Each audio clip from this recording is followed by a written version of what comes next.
皆さんこんにちは。フレックスハイエース西東京店高野です。本日 YouTube3 本目、つまり商品は3台目の完成ということでですね、ナイターの撮影にはなりますが、先ほどはワゴン2台ご紹介しましたが、今回はこのサイズ感見てください。なんといってもスーパーロングのハイエース。前から見たらそうでもないけど、横から見るともうこのサイズ感がガッと伝わるのではないかなと思いますが、今回のお車は2023年式、令和5年式ですので、3年目のお車ですね。3年目なのに距離が8000キロしか走ってなくですね、なんといってもディーゼルの4駆になりますので、これからシーズンに向けてですね、ぜひぜひごゲットいただけたらなと思います。おかわりから特段フレックスで手を加えたところは正直ございません。ただ、もともとモデリスタ、ワイドのモデリスタがついておりますので、顎の出っ張り方ですね、非常にシャープな感じでいいんじゃないかなと思います。モデリスタのプレートもついてますのでいいかなと思います。ガッツミラーはボディ同色の070でやらせていただいております。ミラーメッキ部分は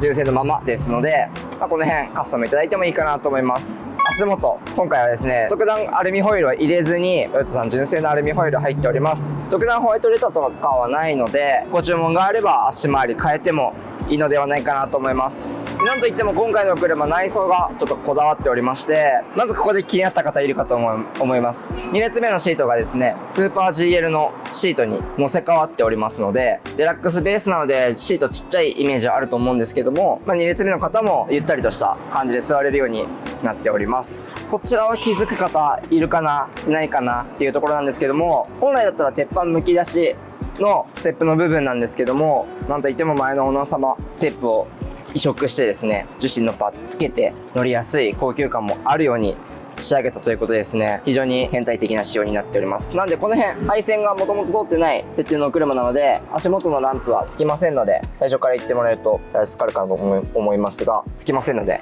ご確認いただけたらと思います。で、もう一個、前もですね、なんとスーパー GL のシート